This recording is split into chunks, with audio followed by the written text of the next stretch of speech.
hari Jumat tanggal 8 Oktober tahun 2021 bersama penggemar media Katolik Duk in Altum. Bacaan Injil hari ini diambil dari Lukas bab 11 ayat 15 sampai 26. Marilah kita mendengarkan bacaan hari ini dengan penuh iman. Pada suatu kali Yesus mengusir dari seorang suatu setan yang membisukan. Ketika setan itu keluar, orang bisu itu dapat berkata-kata. Maka heranlah orang banyak.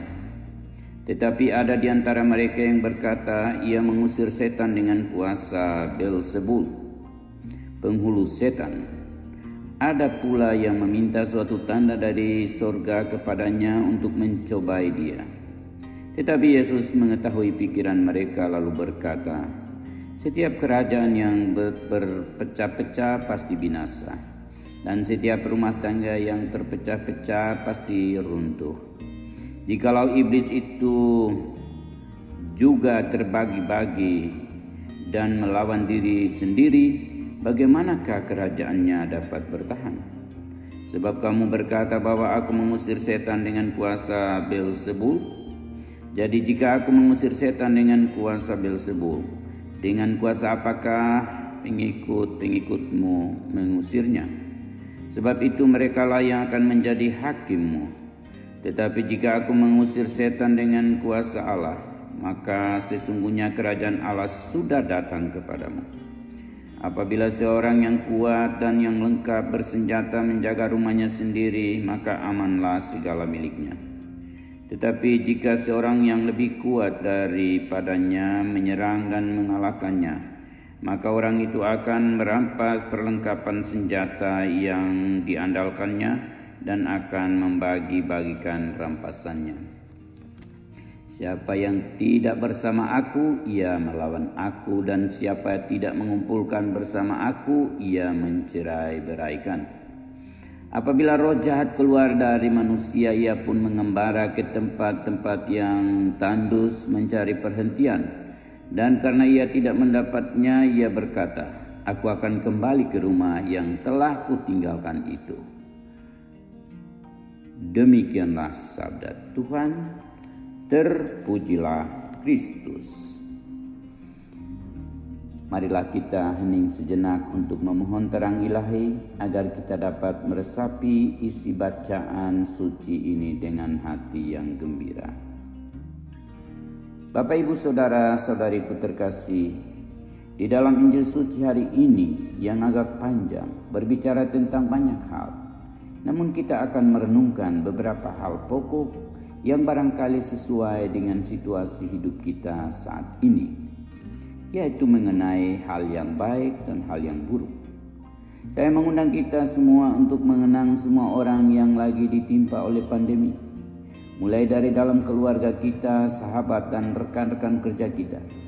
Kita berdoa agar dengan kuasa Allah mereka semua dapat tertolong dan dikuatkan dalam iman dan pengharapan agar suatu kehidupan yang bebas dari segala bahaya, khususnya malapetaka dan penyakit. Kita tahu bahwa dalam kehidupan yang mendua, kita sering memilih apa yang menjadi pilihan kita sendiri di luar kehendak Tuhan. Dalam keadaan seperti ini, kita perlu mencari hal-hal yang bisa menolong kita untuk menemukan jalan kepada Allah dan bukan berpihak kepada jalan duniawi.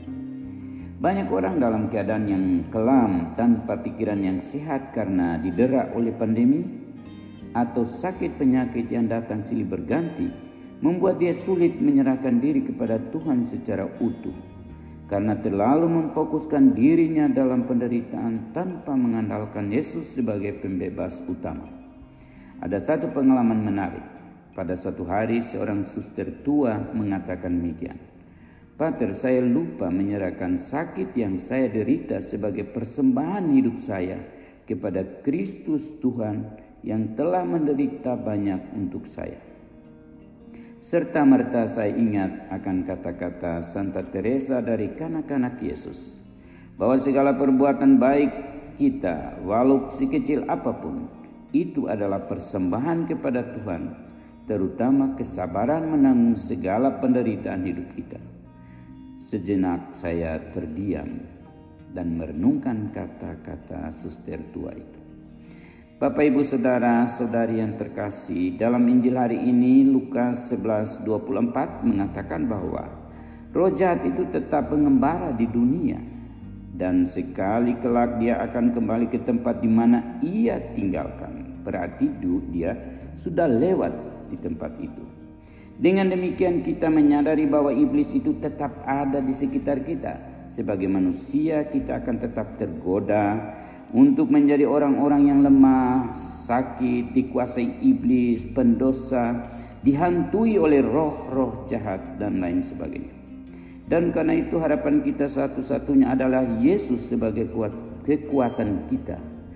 Dia adalah pembebas kita dari sakit penyakit apapun. Yesus tidak mau agar penderitaan tetap menguasai hidup kita.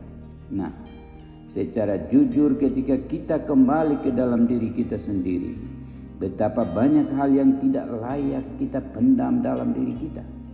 Hal-hal yang menyakiti kita, luka-luka batin yang sudah lama tidak tersembuhkan, perasaan negatif yang kita tinggalkan dalam diri kita sendiri menguasai hidup kita.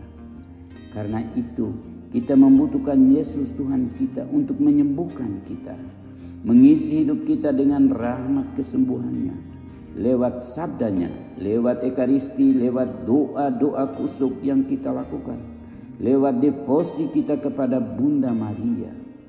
Karena itu berdoa rosari di bulan Oktober ini dengan iman, itu adalah hal yang mengagumkan. Kita perlu membiarkan diri kita disentuh oleh Allah, dan dengan demikian Allah sendiri akan mengisi hidup kita dengan rahmat dan kekuatannya yang baru, agar roh-roh jahat bisa menjauh dari hidup kita.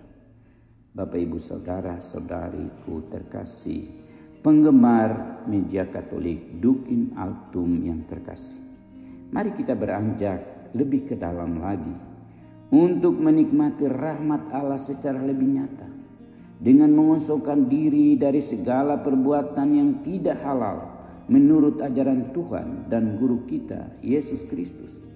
Kita harus mendalami lagi iman kita kepada Kristus, agar Dia sendiri memberikan kesempatan kepada kita untuk bebas dari segala penyakit dan dosa-dosa dalam hidup kita. Kita harus membiarkan agar Yesus membebaskan kita dari kuasa roh-roh jahat apapun. Membiarkan hati kita bebas untuk dipenuhi dengan rahmat dan kekuatan Allah sendiri, agar supaya segala sesuatu yang jahat tidak boleh kembali menguasai pikiran, perasaan, dan perbuatan kita. Barang siapa yang memiliki iman akan Kristus tidak hidup hanya dengan berharap akan mujizat, tetapi hidup menurut kehendak Allah sendiri dalam hidup yang konkret. Bahwa kasih Allah itu tidak ada batasnya. Yang penting kita rela mengalaminya dalam hidup kita. Semoga dengan kekuatan iman kita kepada Yesus, kita dapat menghalau segala kekuatan jahat yang memisahkan kita dari kebaikan dan cinta Tuhan itu sendiri. Agar dengan kekuatan rahmat Tuhan sendiri yang maha besar, kita menjadi mampu untuk hidup sebagai anak-anak Allah yang dibebaskan dari segala kejahatan dunia ini. Amin. Semoga Tuhan memberkati kita semua.